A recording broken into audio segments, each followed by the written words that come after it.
From the Sky News Centre, this is Paul Murray Live. G'day, mate. Happy Wednesday. Now, as we know, this is a really special week in Australia. I don't know about you, but everywhere I go, I see banners in the streets. I see bunting out the front of people's houses to celebrate 2 years since Anthony Albanese became the Prime Minister. I mean, you can just feel it in the air, how amazing the country is. Well, of course, things have changed ever so slightly since he just won power with the lowest primary vote that they'd had in the best part of a century. The polls, well, unsurprisingly, they started to turn against the Prime Minister as he was more focused on spending $500 million on The Voice rather than dealing with cost of living. And in actual fact, while yes, they're leading a news poll, in the Turnbull Times, The Guardian, they have a poll where they actually count the number of people who don't know. Now remember, that number was significant ultimately when it came to being able to work out what was going to happen at that referendum last year. And today, on two-party preferred, in The Guardian, the Liberal Party is leading, 47-46, with 6% undecided. So, in terms of that divide, what is it? Well, just 4% of men are undecided because, at this stage, most of them seem to be leaning the coalition's way.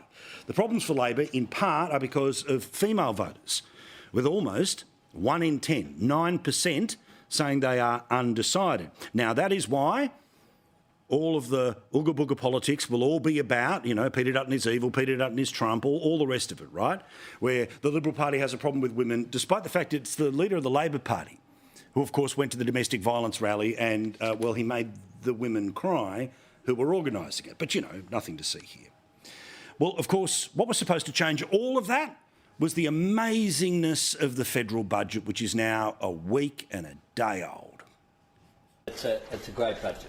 Provides cost of living support whilst also having that eye on the economy of the future.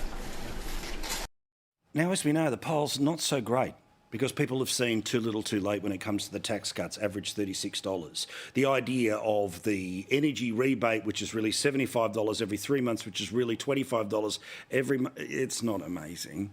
It's not amazing. So, what do you do when you're in a world where the cost of living relief is too little too late? Well, you reach for other people's money, an endless supply of abilities to turn that public opinion around. Now, you may well have started seeing and hearing ads which are talking about the too little too late tax cuts. There are plenty on radio, there's a few popping around on television, but of course it's pointless because it's not like you have to apply for them, they just take place anyway.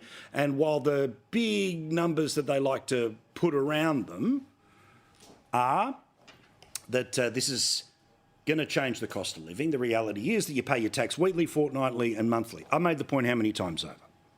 Well, guess what? There is a limitless amount of other people's money when you are trying to use taxpayers' dollars to get the political effect that the government cares about you. And today, Daily Telegraph broke the story that $172 million worth of other people's money is being spent by this government right now in overtly political games, political ads, to tell us, the silly Australian public who don't believe the government is doing the right thing, certainly enough on cost of living, that, yeah, they're in our corner. The Albanese government is forking out more than $172 million on spruiking various government initiatives across their different portfolios, including $10 million to raise awareness about the new vehicle efficiency standards. Oh, I've got something to say about those in a couple of minutes. Another $10 million on the net zero transition. The total figures come as Treasurer Jim Chalmers has been forced to defend spending $45 million on advertising for the Future Made in Australia policy, another $40 million on the Stage 3 tax cuts. Now again, public advertising should be information about public health or welfare. When it starts going on about the Australian government is doing this, that and the other, go to this website to learn more. It's not public education. It is overtly political. Story continues. Among the spending was $10 million set aside for a national communications campaign to raise awareness of the new vehicle efficiency standard, while another $10 million will be spent over 2 years from 23-24 to deliver public information on the net zero transition and ensure affected workers and communicate are aware of the support available. It's just all puff. but it's other people's money. And while the very significant number of people that are amongst us, well, they don't pay as close attention to the news as you and I do, because if you do, you are where the polls are. But if you just sort of pick up the vibe through the ads you hear on the radio or the TV, oh my gosh, greatest government of all time, it's doing something for me. And then you actually check your bills and you realise they're doing nothing. Now, obviously this Prime Minister would not want to be at odds with what he had said when he was the opposition leader. I mean, that's not the way this guy goes. This guy is exactly the same as he was when he's in opposition, right? Like 275 power bills, like they lived up to that. Cost of living would be cheaper, they lived up to that. We'd be a more transparent government, they lived up to that, right? Anthony Albanese about government advertising, other people's money used to promote politically the previous government. Because this Prime Minister is addicted to spending taxpayers' money as if it was Liberal Party money, and the ads you see from the government on TV, which are promoting Liberal and National parties, are paid for by the taxpayer. It was a bad idea back then, but guess what? It's not a bad idea now. Could there be a name for this type of personality trait of the Prime Minister, where he's one way and then another? But it's all okay because even more gifts come his way as a result of other people's money. Don't forget this budget, and it's worth mentioning as often as possible. While you're looking down the barrel of $36 a week on a tax cut, woohoo! $25 a month on power bills, they're spending $450 million on not one but two brand new planes for the Prime Minister. Now, the Prime Minister may well end up using other people's money to advertise why it was important for him to have one of these planes. But one thing that I will give him for free is what he can name this new two-plane airline. It's Airbus Albo. I mean, we've got the ad and the logo ready for you right now if you want. Other people's money. They always find a way to spend it. And $172 million on ads to tell you how amazing their policies are, while they spend, what, 400 and something million dollars on planes. Oh, yeah, but they're really in it for you. Meantime, in the real world, cost of living is still the number one issue. It has been since the day this government came to be, and it remains so 2 years after they are here. Now, to the Prime Minister's credit, he did launch the Red Shield appeal today. But the Red Shield appeal and the Salvation Army, which is kicking off right now, these people do incredible work. Any opportunity you can to support them in any way possible, with your time, with your money, or with goods, please do so. Give, and give very generously to the Red Shield appeal. Well, while the Prime Minister's spending $172 million on ads to pump his own tyres and $400 million on brand new planes to fly him and Toto around the world, a survey of 1,500 of the Salvation Army's financial service clients found that 2/3 were often going without food so their children could eat, and 1 in 3 feared that they could lose their home and effectively become homeless. Even more strikingly, 1 in 5 were living in darkness, using candles or torches at night to save on power bills. Of course, the best they get out of this government, $25 a month, and that's the exact same amount of money they're giving people with mansions. Fair income. These people also use public amenities such as bathrooms at shopping centres to avoid using water at home. An example of a family that has had to go without before they were able to be helped by the Salvos and now are not living on the streets. This story is worth telling you here because, again, all about the Salvos, but in the Courier Mail, a Queensland mother has revealed that she went 3 days without eating to ensure her children had food when the family found themselves homeless and forced on the streets. There were times that I had $20 to feed the kids for 4 days. I'd actually go without something to eat and then end up going to a food bank. She's not alone. The new research by the Salvation Army has found 69% of parents revealing that they would go without food so their children can eat, that being the people who access the Salvation Army. Now, our friend Joe Hildebrand was with the Prime Minister as it was all launched today. He's a big supporter of the Red Shield appeal. He'll be in discussion in a moment or two's time with Bronwyn Bishop, because if the reality of your Prime Ministership, after 2 years of a Prime Ministership, is that people who are accessing welfare services are literally going without eating so their kids can eat, we have a problem that no amount of other people's money can fix. And while this Prime Minister will just fly over the top of them in a brand new jet, the reality is that this speaks to, in my view, the lack of morality about this government. Meantime, Angus Taylor, the shadow Treasurer, he was at the National Press Club today. Now, this is an away game for a Liberal politician, but he was able to get through a couple of points to even the people living in the, second most livable city in the world, Canberra, about the number of people who have to pull back on things like organised sport because their kids playing team sport is too expensive. The sidelines were quieter, the crowds thinner. When I asked why, the answer was simple but heart-wrenching. Many families can no longer afford organised sport for their children. This isn't just anecdotal. It's a trend we've seen nationally. Now, that was a story informed by his own experience on a netball court in Sydney. The parents who sacrifice so frequently is not something that is exclusively to be mentioned at the National Press Club. We talk about it here each and every night, and you may well know it as your own life or your kid's life or somebody who you know and love's life. Parents swallow their pride and make sacrifices, haunted by the fear of failing to provide for their loved ones. They work extra hours and dig deeper into savings which are the foundation of their future aspirations. And I will not have it heard that this government does not care. I mean, they care so much that they are spending $172 million on ads for themselves. And yes, I'll mention it again. They're spending $450 million on brand new planes for the Prime Minister. Oh, but they care. They really care, don't they? Now, the conversation about migration. What's the right number? Is there a Goldilocks number about the number of people coming into the country? Well, as you know, Peter Dutton is exactly where the public is, where poll after poll has constantly said that Australians want a dramatic reduction in the number of people that are coming to the country. Because in the years since COVID, this government has got it grossly wrong, so much so that this government's had to admit themselves that they have got it wrong. But there's another group that's out and about and telling us why any further reduction to immigration would be terrible. Well, of course, that's the big business community. Big business would, of course, be desperately, this is going to affect our skills base, etc., etc. None of these people whinge when it's the Labor Party promising to do the same thing. But when it's Peter Dutton promising to match their cuts and go even deeper, the sky's going to fall in. The big end of town is about to collapse. Well, please.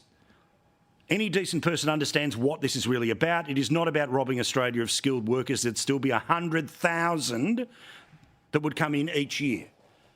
But we wouldn't end up with the hundreds of thousands of more people who turn up, including family reunion, under this government. For his part, Peter Dutton, understandably, is doubling down on where he knows the people are, that when there are as many problems that come about, everything from problems in our hospitals to queues for rental properties, that you don't add more people to the problem. Outrage from the usual suspects about, why you're proposing to cut the migration program. Because I'm putting Australians first, that's why. I want to make sure that our migration program works for our country, not against the interests of our country. And all of the people inside the bubble of the bubble of the bubble of Canberra, they say that this is ugly politics, nationalist politics. That's code for Trump politics. Perfect example is a cartoon that sums up just, the nuance of the argument in the Sydney Morning Herald, where apparently the number of people that will be migrating to the country, it gets cut and then they all fall into what? A nuclear vat of acid? Seriously. Again, none of this stuff when it was the government that was promising to cut. But because people don't believe that the government's actually going to cut, well, surprise, surprise. And there's actually another person who agrees with the position of Peter Dutton. And it's the Queensland Premier. He says that the amount of population movement that's happened, particularly intra-state movement, as well as internationals, is starting to cause problems in road congestion and a whole bunch of other things. But probably the less said about him, the better. OK, I'll keep talking about him. So Steven Miles, the Queensland Premier, is in a world of trouble. More evidence that he is sinking by the day.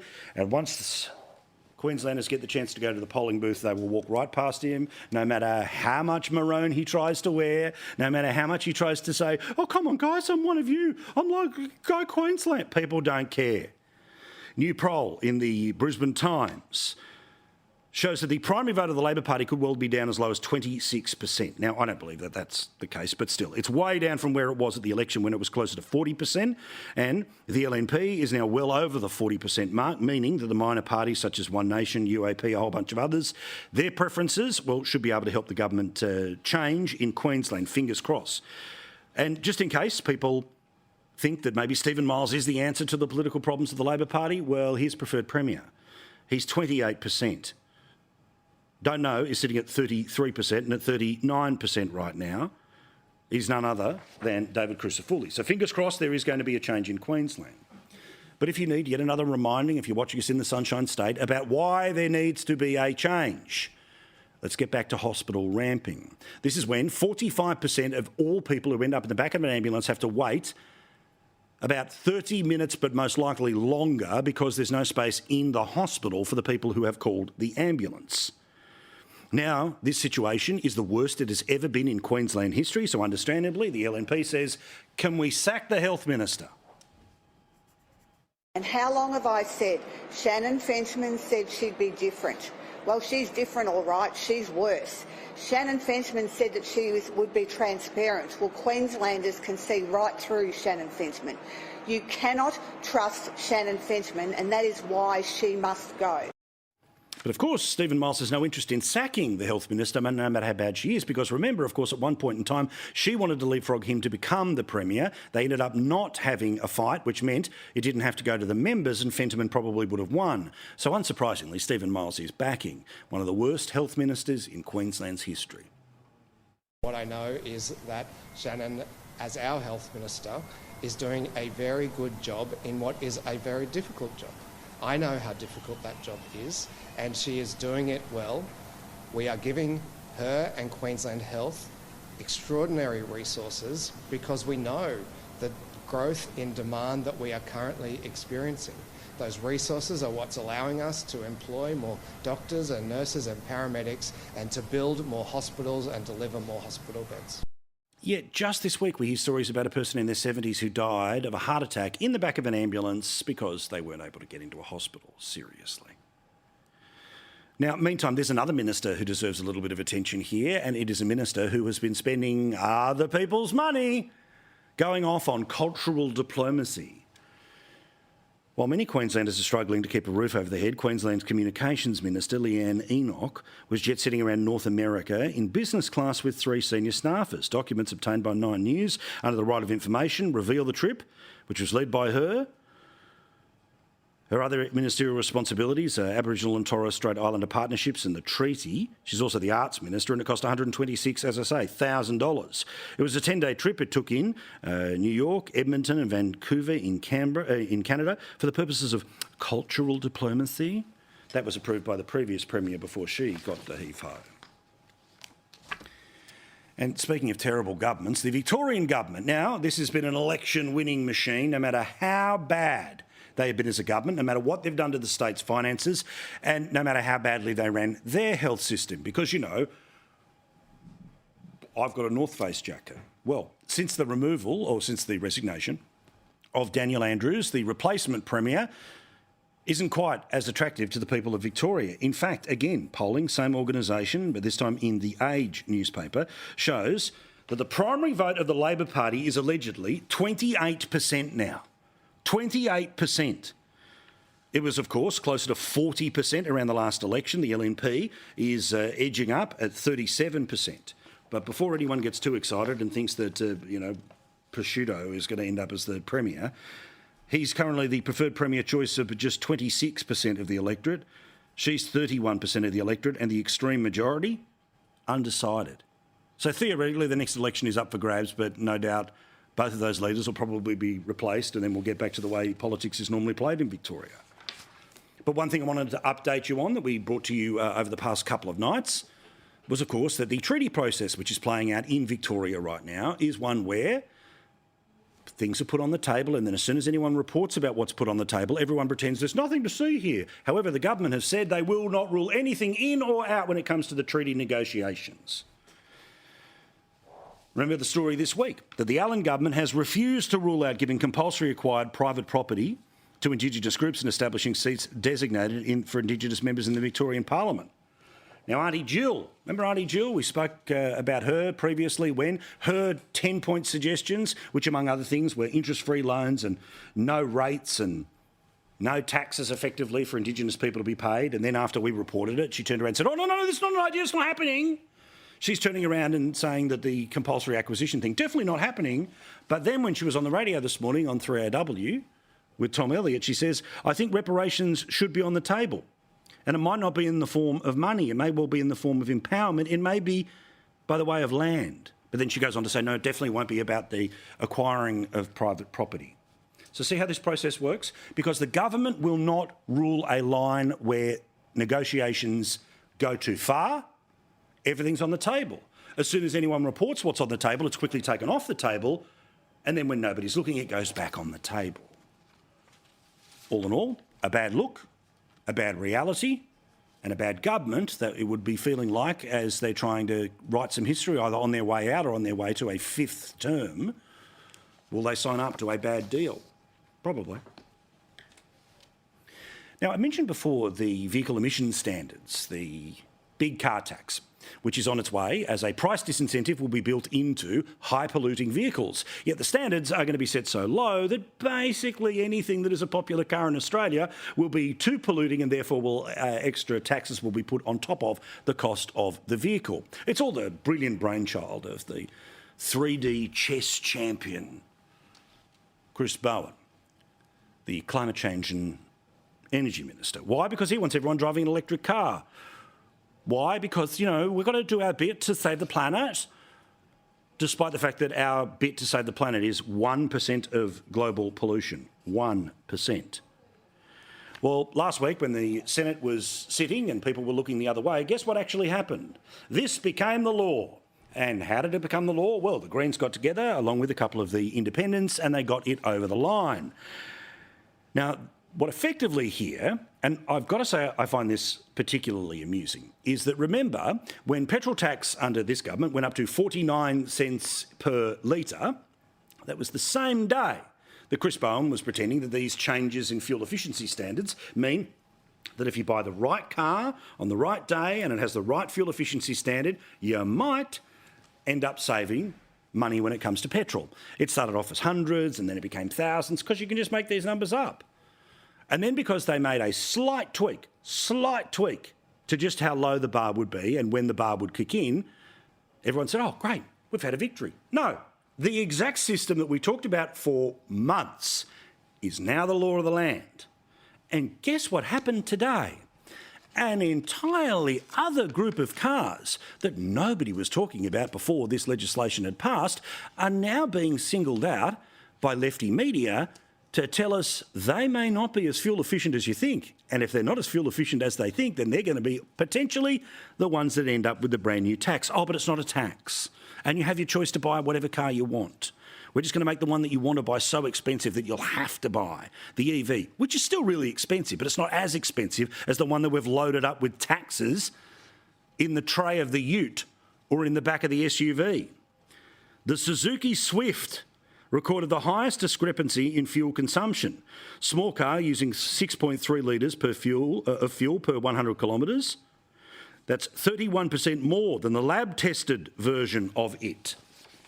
In terms of the SUV, Mazda's CX-5 was found to use 15% more fuel when it's in the real world compared to the lab.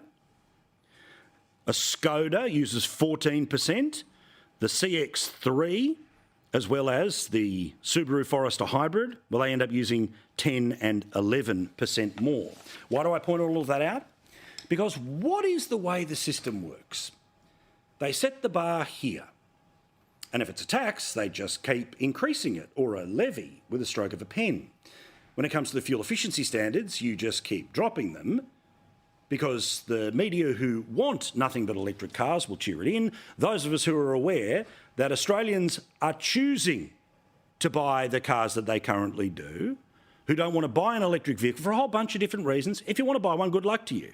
But essentially, forcing everyone to make the choice is a little bit like if they've ever opened a toll road in a capital city near you or the one that you live in, where magically all of the streets you used to be able to use to get around the traffic all suddenly become one way and you get forced onto the toll road. Well, that's exactly what's going to happen here. They said it was about utes. They said it was about SUVs. Mark my words. Used cars are going to start to fall into this. There'll be state governments that'll introduce limits on the number of cars of a certain age that will be allowed to be registered, forcing you into buying a car you can't afford at interest rates that continually go up because this is the greatest government of all time. And if you complain, well, that's on you. Now, speaking of all things to do with climate change and the importance and difficulty that it provides for an awful lot of people, tooling around on the internet today, and I noticed this story from the United States, which further goes into the rather recent psychological phenomenon of eco-anxiety. There are a variety of consequences a changing climate can have on people's mental health. It's a growing area of research, but the American Psychiatric Association says that impacts fall into 3 buckets. There are the direct impacts of heat on the brain and the prevalence of mental illness. There are indirect effects that are the many ripples of putting carbon dioxide into the atmosphere. And then there are psychological impacts. Finally, mental health proof that people go a little bit crazy on a hot day. But please, continue this incredible research. One of the psychological impacts, trauma from living through an extreme weather disaster. Some also struggle with mental distress, sometimes called eco-anxiety, as they watch the world grapple with climate change. I'm pretty sure that floods and cyclones and tornadoes were not pleasant for previous generations either. But hopefully this news reporter was able to find on-the-level kids who understand that while, yes, the world does need to do something about climate change, it's not about to end tomorrow. I feel anxiety constantly about the weather, about the weather overheating. I do get stressed fairly often. People expect us to be the generation that fixes a problem that no one asked for. A lot of young people are thinking about how this is going to impact their futures, their safety, the idea of wanting to have children. Good, less Greens voters. Seriously. Now, of course, the reason they have the anxiety is because of the information that's constantly being pumped at them.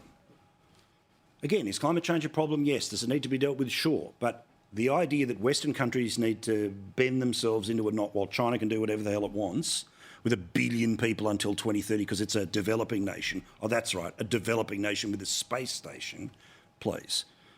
Wouldn't it be nice if all of the pressure that's constantly put either onto our kids or onto our governments was actually turned to the great polluters of the world, like China or India or Russia or the global south or third world, as the rest of us would have known it to be, or developing world, as if you wanted to be more polite. Now, in a moment or two, Bronwyn Bishop and Joe Hildebrand are here. It's going to be a ding-dong as we talk about the greatest government of all time. A report card from those who mark harshly and those who mark lightly on 2 years of the Prime Minister. And then the great Megyn Kelly. And Megyn Kelly had a conversation today with Bill Maher, broadcaster and comedian in the United States. And it got pretty nasty. Not from Megyn's end, but he wasn't even looking at her while sitting face-to-face and just dismissing everything she had to say. Bill, I used to think that Hunter Biden was a hot mess and Joe Biden was embarrassed by him but had to deal. Now I really think he was doing Joe Biden's bidding. Joe Biden is the bad guy who sent his drug-addled son out there to collect money. That's what the laptop shows. And that's more important than what I was bringing up about not abiding by election results, not respecting what always made this country great, the peaceful transference of power. See, I don't disagree with you on that. You're not going to get me to say it was a great thing the way Trump behaved. I don't have to get you to agree, disagree. You're obviously someone who looks at an elephant and a mouse and cannot tell which one is bigger. Classy stuff, Bill. Really classy stuff. But he's on a book tour right now where he's saying, you know, I think we all hate each other too much. Okay. Mirror, pal. All right, quick break. Back with more. Bronwyn Bishop, Joe Hildebrand. Just the way you like it. Nice and punchy tonight on a Wednesday night here on Paul Murray Live. And then Megyn before we're done.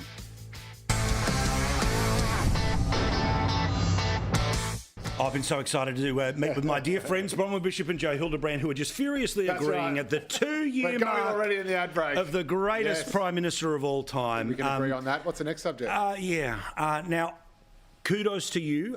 Much of the quoting in the editorial today about the salvo stuff was from your story. Yes, about the thank launch you. of it. Yeah. In and Terrible around with stats. some elbow stuff that we'll get to in a moment or two's time. But Bronwyn, the 2-year mark, what do you think? Well, F for failure, because he promised 3 very important things. One, you'd all feel better after he got elected as Prime Minister. He would take responsibility for everything, and it would be a transparent government. Fail, fail, fail. Yeah, correct. People feel worse, 12 interest rate hikes. We've got criminals that they've let out onto the streets because they wanted to. High Court only said 1 had to come out. Correct. Every time you look at something, and the cost of fuel is through the roof, and that, in fact, Joe, drives the cost of living through the sky, from the apple you buy to give your kid to take to school, to the pair of shoes that you buy at another shop. It affects everything you do. Cost of everything is fuel. And the insane policies of Mr. Bowen and Albo the Trot have done nothing but force those prices up. And worse again, there's been no leadership on anti-Semitism. None at all. So I want to give equal time here, but I'm not going to keep a clock, right? So, Joe, obviously your thoughts would be the exact opposite, that they are what they said they would be. Obviously it hasn't been the perfect government. There's no question about that. A lot of these things are beyond the government's control, and I think it was probably a mistake to promise that they could fix cost of living, and they obviously hung it around the previous government's neck when it suited them and said that everything would be fine with them. I'm always wary of those I'm always wary of those kind of promises. But again, this is an economic crisis that is gripping the entire world. It is because of the overhang from the pandemic measures that we put in place that, frankly, a lot of which should never have been put in place. And people like you and Chalmers got what he wanted, he would have owned an airline. People like you and I were saying, well, no one wanted to go back to having just one airline in Australia, so he was looking. So the taxpayer should buy the second one. This is just a possibility. It's not beyond the realms of possibility. But I think, firstly, Albo, maybe he was a trot. He's not a trot anymore. Albo has no love. Still a trot. He has no love for the trots. The trots are making his life a misery. He's making his life a misery on Palestine. They're making life misery on the women's. Nobody's making his life misery. He's making it himself. No, he's no. He doesn't change his spots. No, they're attached to his office like barnacles. They're making nuisance of themselves on campus. They're screaming at him at rallies. Right. He has no love for the trots. I can promise you that. He is someone who is very much moving to the centre, and I think that it's a government that's the centre in the left-wing gutter. It's a government that is a bit wobbly. All first-term governments are. John Howard's first-term government is very wobbly. He lost 3 ministers, went on to become one of the greatest prime ministers the country's ever had. So I don't think it's been a write-off by any means. So okay, I'm going to ask. We could lose a couple of ministers to be a good start, wouldn't it? Wouldn't it just? Like the immigration. There's and one I wouldn't mind going. Yeah, there's one I wouldn't mind going. Home Affairs can stay, but immigration, I think, maybe should be Assistant Minister for the Republic.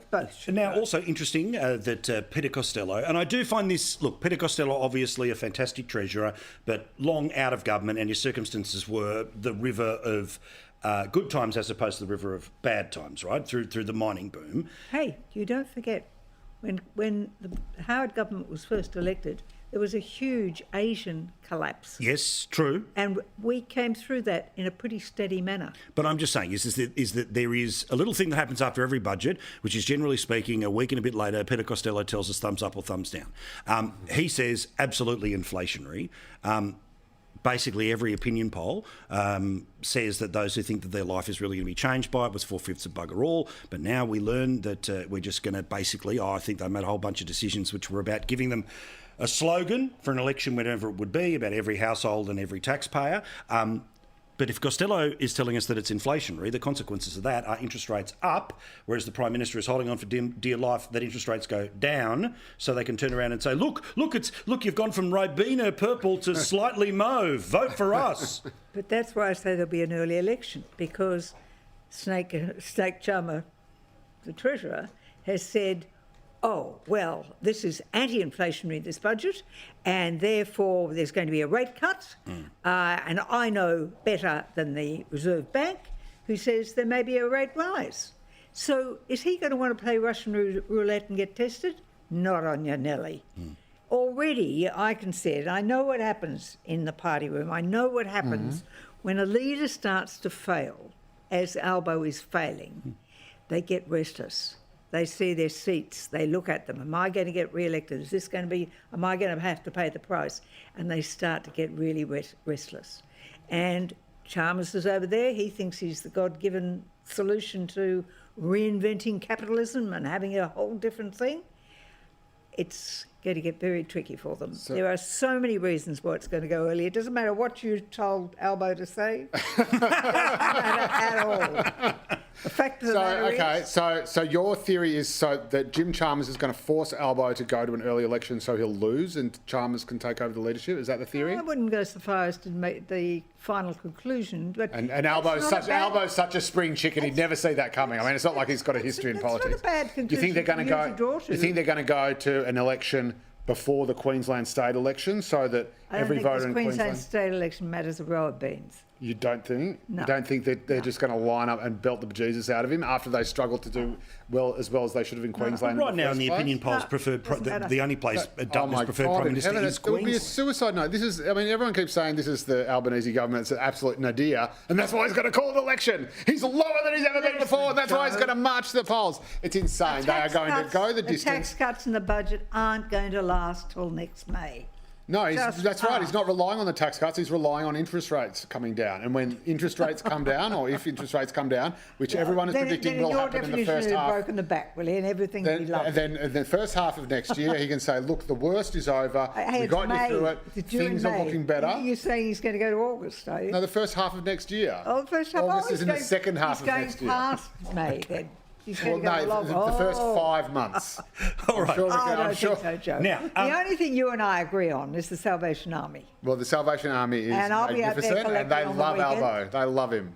He's a strong supporter. Don't put those words in their mouth. But anyway, he's the Prime Minister. I'm extremely grateful. I'll be out there collecting on the weekend, and I won't have the Salvation Army defamed in that manner.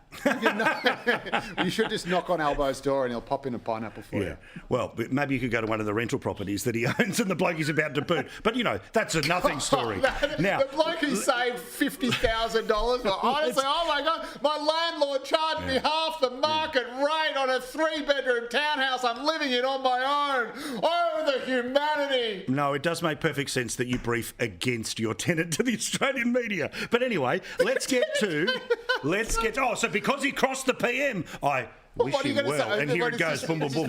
That's like that lady who's never been heard of again, after calling the Prime Minister out at the women's rally for the crying and all the rest. Never heard of again. Yeah, because they realised that they totally wish them well. Because they were making stuff up, and the camera showed they were the video showed her crying too, right? Remember that tape is there as well. Anyone can cry. It's like, oh my God, Peter Dutton's going to kill me. We still don't know. That's the easy part. What is the change in the Prime Minister's circumstance that he needs to sell a house? That's a bit personal, isn't it, brother?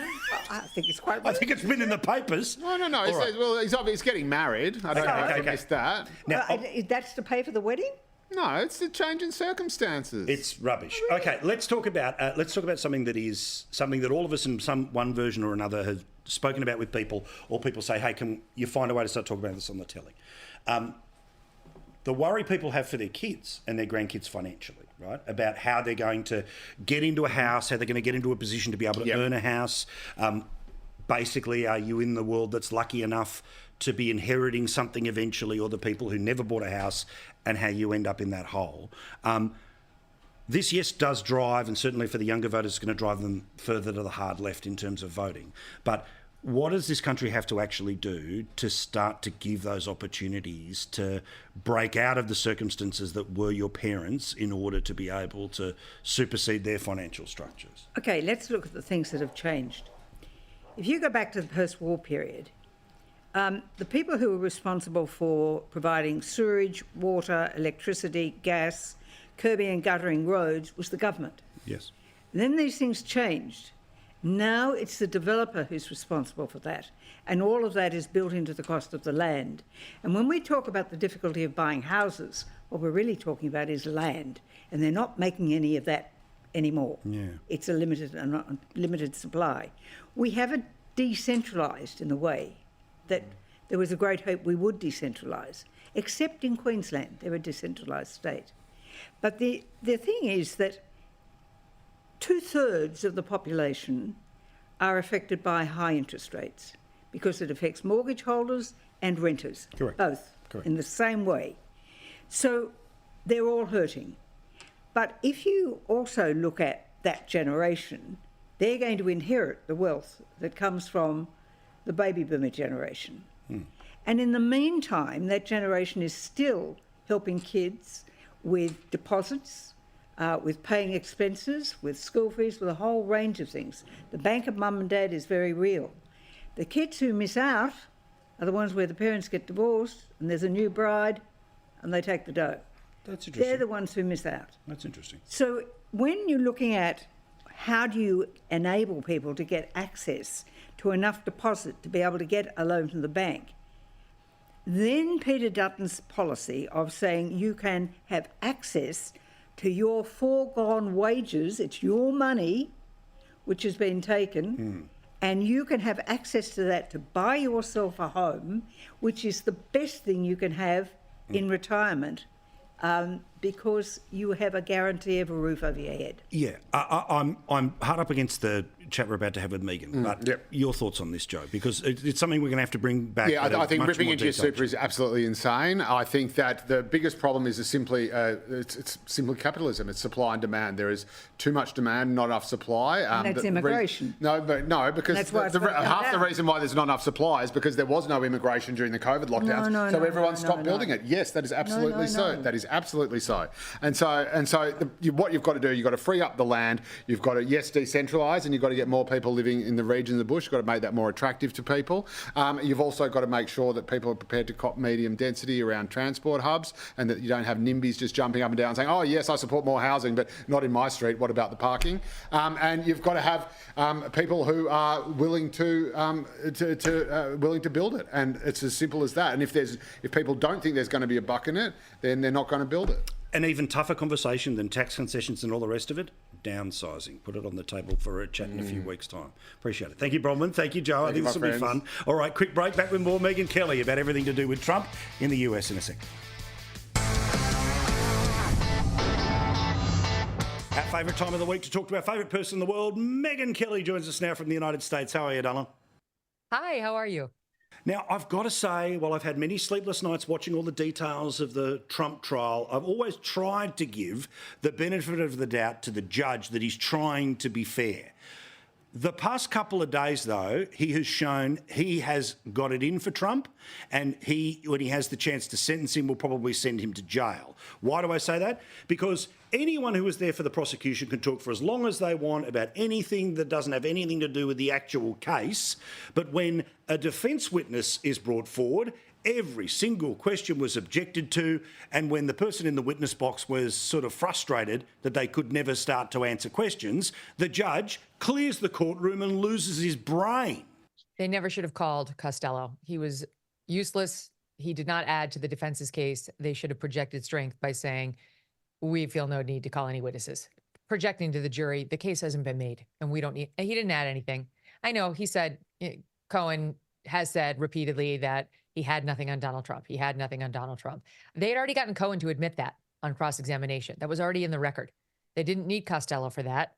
And I think it was pretty clear that Trump wanted him and probably overruled his lawyer's advice not to call him. And while Costello is a very smart guy, to me, at least from what I read, because I didn't get to see his testimony like everybody else, he sounded pretty arrogant and smug and disrespectful to the judge. As much as you may hate the judge, the jury doesn't.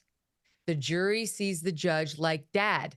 He takes good care of us. He makes our meals for us, gets our meals for us. He makes sure that if I have an appointment, I make it there on time. They like the judge. The judge is their hand holder, and they really don't want you to want to see anybody be a prick to him. So it wasn't a good strategy. They shouldn't have called him, but it's all academic because this judge is not on the defense's side. He's been on team prosecution from the start. And I think, again, with the jury selection, the way it went, the jury's probably been on the prosecution side from the start. And I remain today, as I was in the beginning, with the opinion that while he shouldn't be, he's likely to be convicted. And if I have to put my money on one or the other, I say he will be. Now, again, maybe I'm off in pixie land here, but they haven't proven the case. They truly have not proven the case. Now, yes, there are two dots that are kind of near each other, but nobody has been able to successfully say Trump knew how this was going to be accounted for. And that is the charge. Surely there's someone on that jury who, as much as they may hate Donald Trump, has seen the case has not been proven. I don't think that Trump ever stood a chance here. I really don't. I mean, I see why some people think there could be a hung jury because you never know. Maybe there's one guy on there who says, I'm not going to do it. But all of this tea leaf reading is playing the odds. And the odds are that this is a jury that is overwhelmingly partisan and that hates Donald Trump.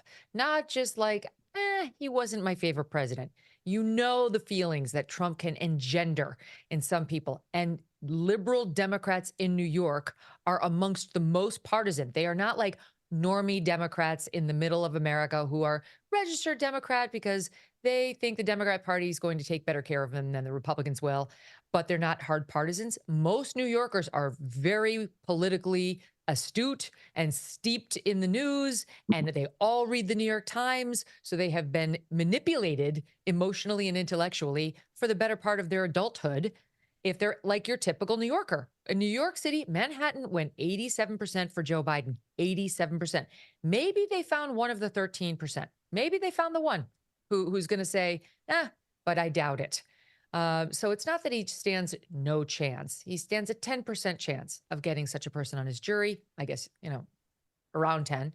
And but what's going to happen now, Paul, is that this judge is going to craft jury instructions that are going to, even with that one person who might be over there, lead them right over here to the water. Drink, horsey, drink. Look, it's me, the judge, telling you that this is the very, very low legal standard that you have to pass in order to convict him. And so those jury instructions have never been more important than in this case because it's a complex case.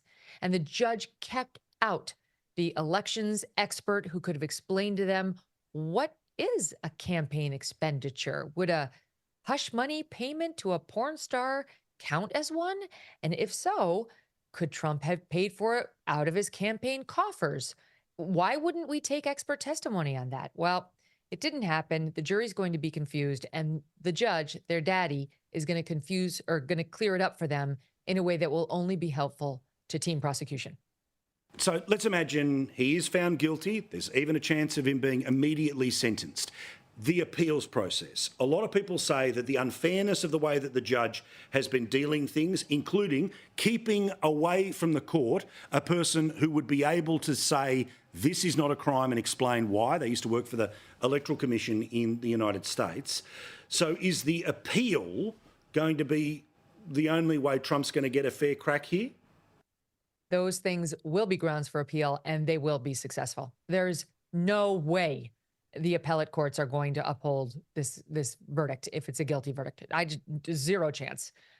There's just no way. I mean, maybe the immediate appellate court will uphold it, but will eventually go up to New York State's highest court, the Court of Appeals, which is still a rational body. They're the ones who just struck down the conviction against Harvey Weinstein for very good reasons. So they're not completely irrational, even though I'm sure they all hate Trump too. But that doesn't do Trump any good. That'll all happen well after the election. It's kind of irrelevant at this point. And the Democrats know that. That's why in this case and all the others, they're keeping the pedal down to the metal. They have plans to make sure this case gets tried before the election. And we hear from a source close to the J6 federal trial that they have a plan to get that case going at least before he takes office if he wins.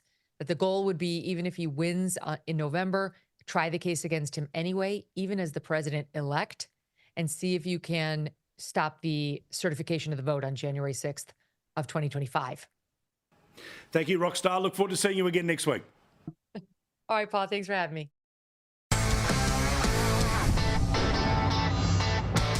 Thanks very much for watching. Winners and losers of the week. Next week, we will discuss. We will also look forward to Parks on Sunday. But right now, here is the late debate.